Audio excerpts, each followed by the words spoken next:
This is why reading is so much fun. It's an endless cornucopia of possibilities. Do you want to choose my TBR book? Do you want to choose my January book for January? Let's do it. Let me get my phone. Where's my phone? Okay guys, footage coming of Nola choosing.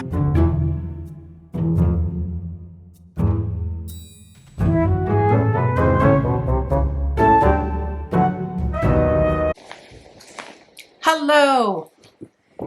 I bet you can guess who I am. It's me, Jess. And Granola is here as well.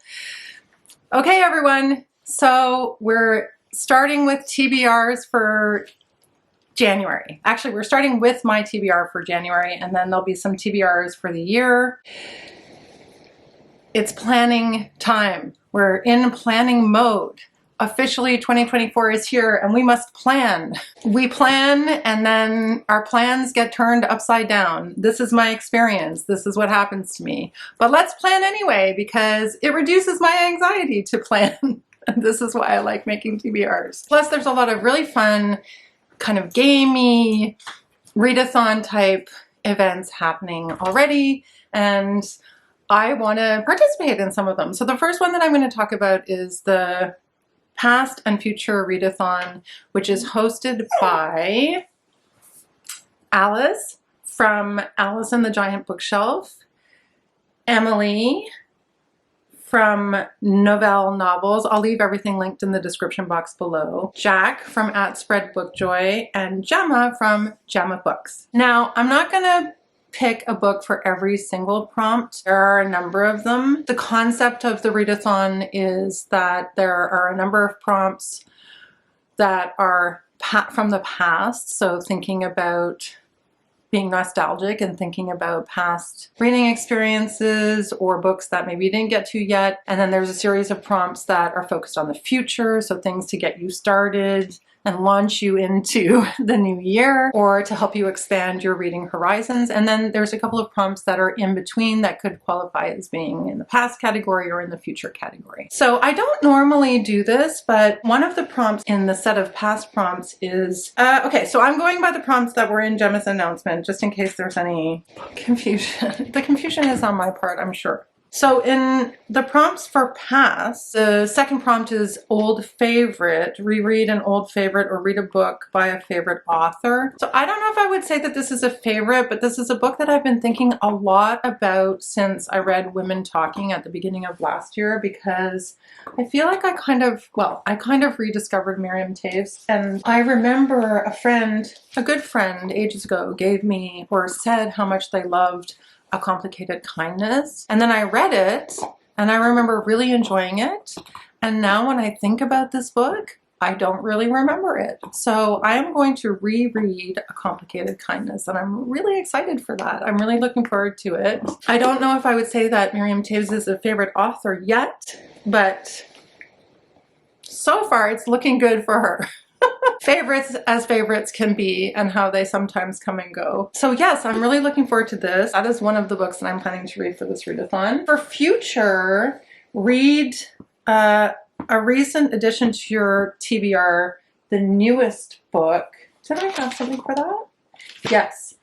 I'm really excited about this because I just picked this up at the bookstore, and I haven't done a book haul or anything because I'm kind of like, I'm not sure if people are interested in seeing a book haul. I could do a book haul though, because I did get some books and I did get some gifts. So let me know in the comments below if you want to see a book haul. But this is my read for that prompt, new edition, read a recent addition to the TBR or your newest book, Junie by Shalene Knight. This was selected and is on the long list for Canada Reads. It was not on my radar before that, but when I looked at the list when it came out, I believe it came out like December 13th or maybe later, I talked about the books on the long list, and this just sounded so good to me. It's set in the 1930s in Vancouver, a thriving Black immigrant community located in Vancouver's East End. And I guess Junie is the main character. I don't really want to read too much more about it, but even just that in and of itself, that perspective and that time, it just sounds really interesting to me. And yeah, I've heard good things and I'm excited to read it. So there's that. So that's 2 books for that readathon. Did I pick another one for?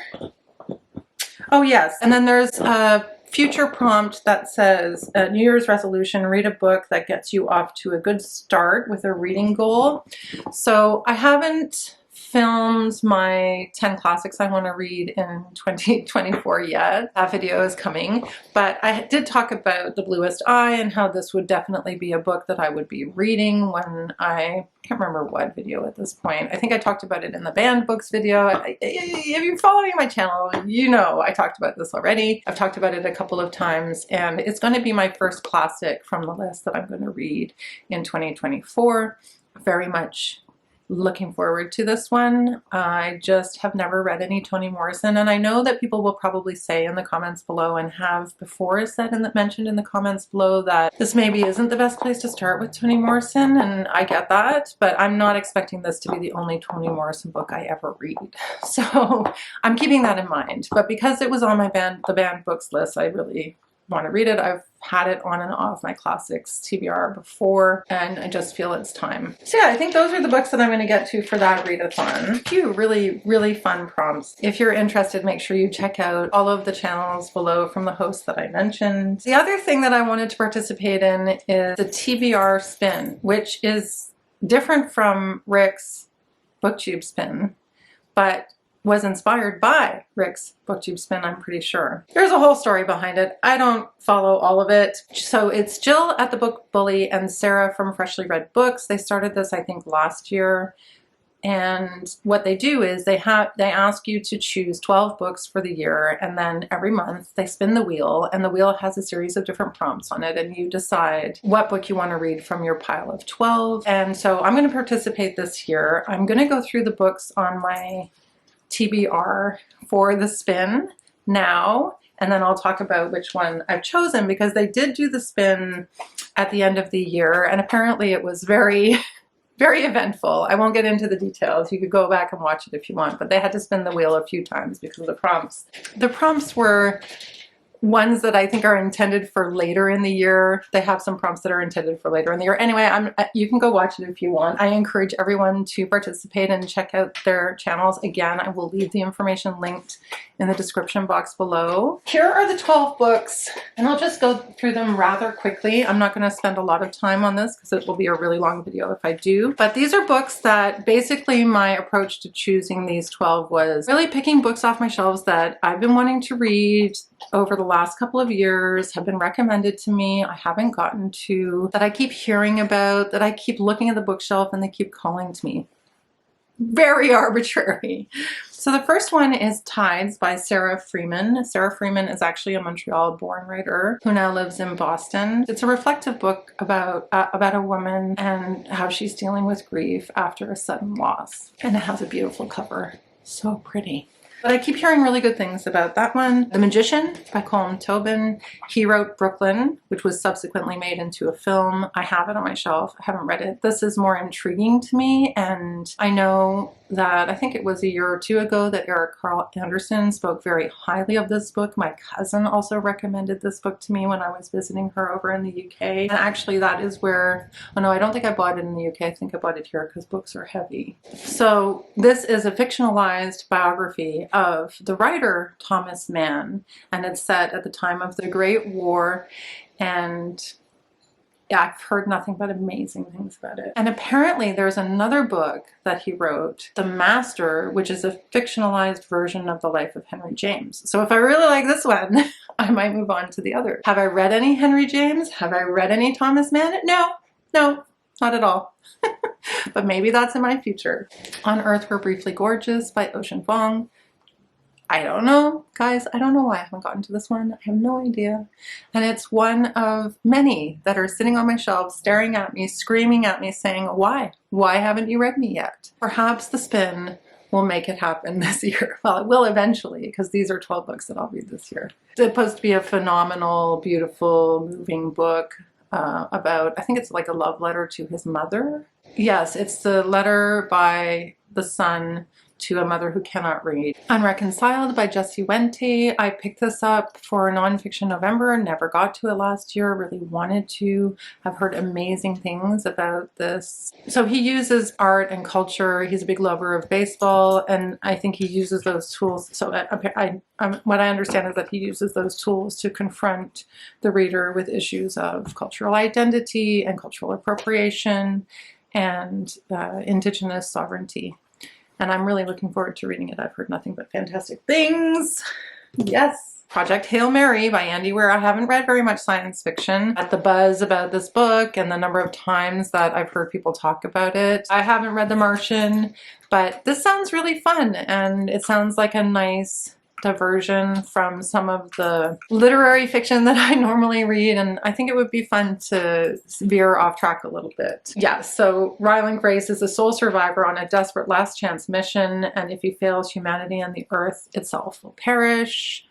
Good times. I think it'd be fun. And in the same vein, The Appeal by Janice Hallett. I can't believe that I have not read The Appeal yet. It's been on my radar for such a long time, and it sounds so good.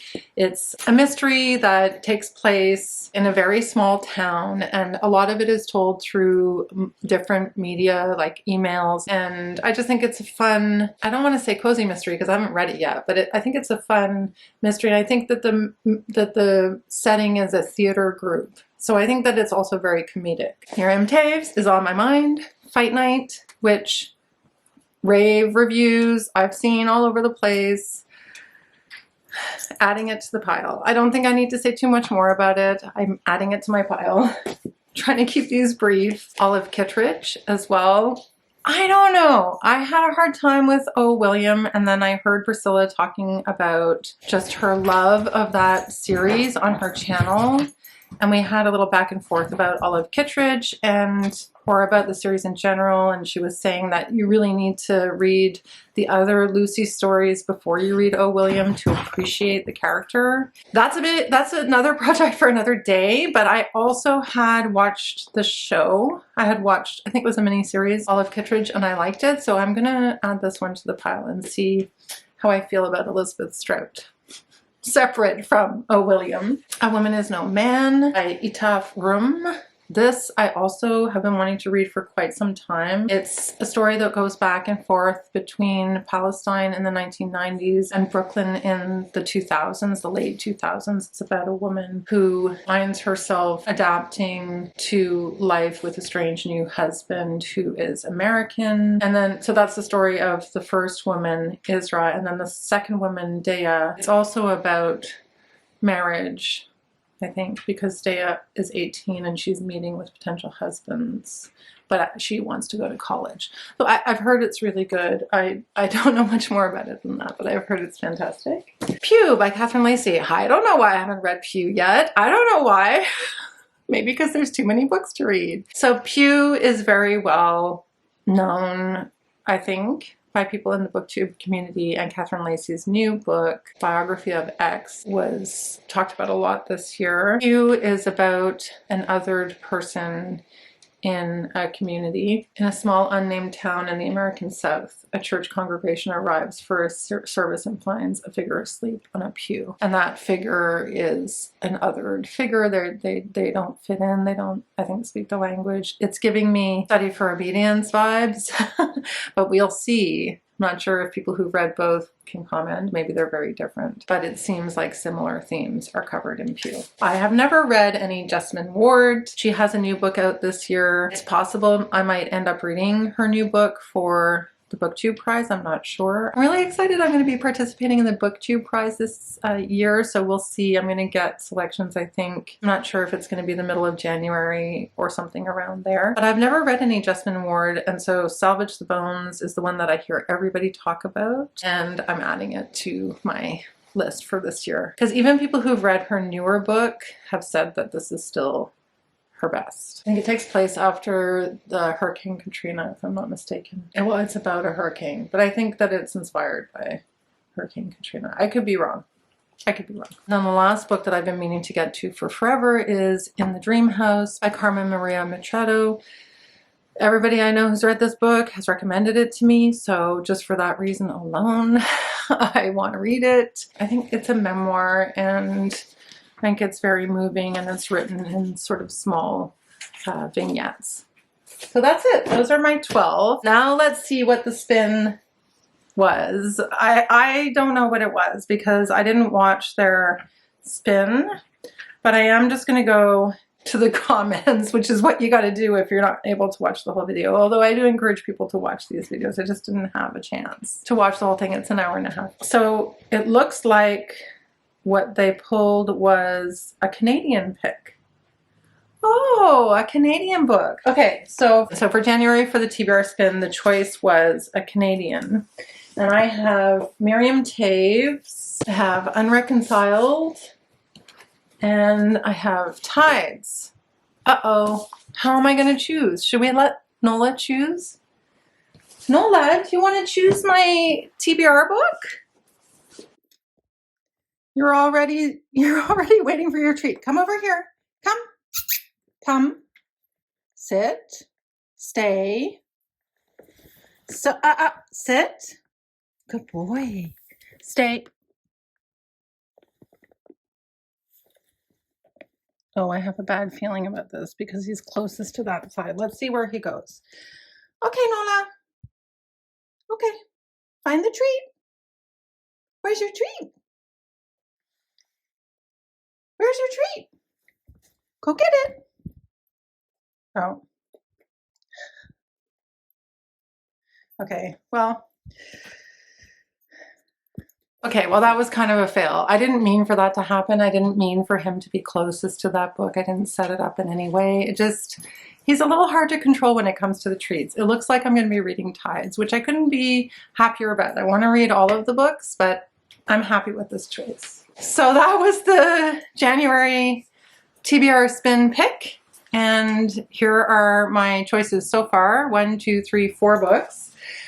Now, I also have some buddy reads and a book club read and another book club read and a couple of other books. So I'll just talk about the other 2 books that I want to include in my TBR for January. The first one is Boulder by Eva Balthazar. I'm pretty sure I can fit this in. It's a thin little book. I had intended to get to it in 2023, and I want to make my way through that list of books that I missed out on in 2023. So I'm adding this one to my January TBR. And also this one, which I talked about in the same video day, by Michael Cunningham. I managed to get it from the library, so I'm going to try to fit that in this month as well. On to book clubs and buddy reads. So Lori and I have, oh, this was on that list as well. So Lori and I have decided to read Briefly a Delicious Life, which was on the same list. So if I get all 3 of those books read, I am cracking. Lori and I are going to be buddy reading Briefly a Delicious Life. I can't wait. I've already started it. It's so good. Actually, I've already started or almost finished the next few books. I've already talked about this book in past videos, but this is about a 14-year-old ghost who falls in love. It's based on it's a sort of fictionalized version of Chopin's life, and it's set in 1473.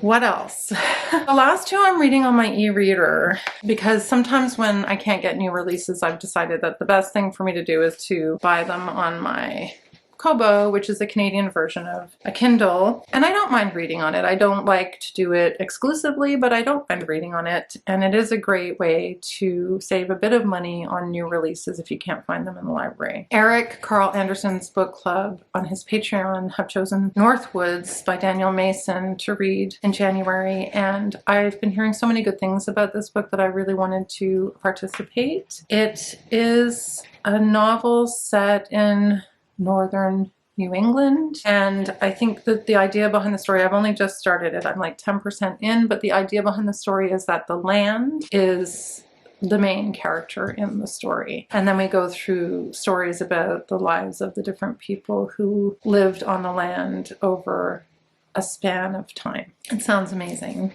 and I've heard really, really great things. My book club had chosen Mr. Wilder and Me by Jonathan Coe, and we are meeting very early in January, so I've already gotten more than halfway through the book. So it's a historical novel that's set in the 1970s, and it's about Callista Frangopoulou.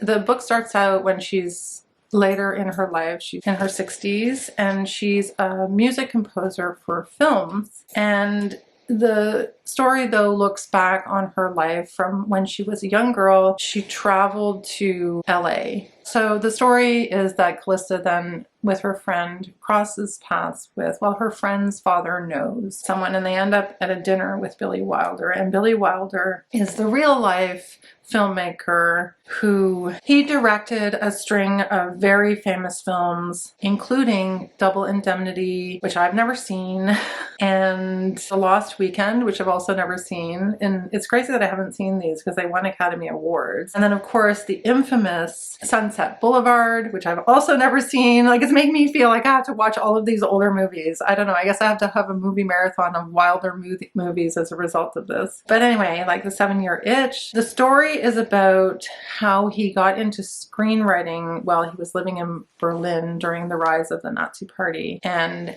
generally anti-Semitism in Germany. And then he ends up moving to Paris and then finally Hollywood. So it's really about his life and about her as well. So far, it's really good. It's interesting. I really like Jonathan Coe. I've read a couple of his books and he's a good writer and I'm enjoying it so far. Hi, it's Editing Jess with my crooked glasses. I'm on my iPhone camera and I just realized that I filmed my whole TBR. Look, I gotta make myself my appearance. No, don't worry about it.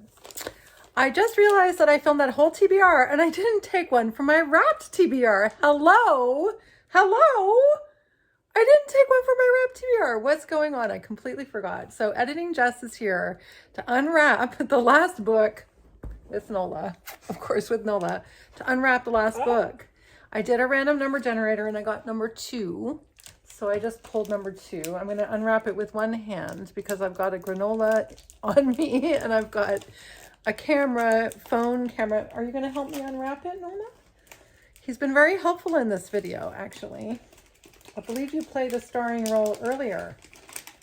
I'm going to use my teeth to get the wrap from her off. Oh! Aw, that's so nice. The housekeeper and the professor. Oh, I'm so excited. Okay. Those are the 9 books that I'm hoping to get to. I feel like I can do it. I'm not starting my classes until later. And I do have some marking and prep to do, but it's a little bit light on the work schedule in January every year. So I'm feeling good. I'm feeling pumped. Thanks everyone for watching. Let me know in the comments below if you've read any of these books, what you thought of them, if you're inspired to read any of them, if I've added to your TBR, and I will see you very, very soon in another video. Bye!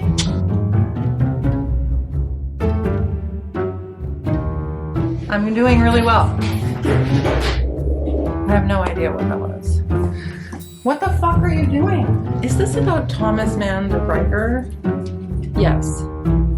So, plus there's a couple of really fun readathon, gamification things happening in, you're ruining all my books, happening in, no. I don't know, these prompts are slightly different, guys. I don't know if they're different. Maybe they're prompts from different years and I didn't look closely enough. You don't have that on my couch. Sorry, everybody. No, you can't have it on the couch. The Amateur Dramatic Society disastrous staging of All My Sons. He's got my pencil.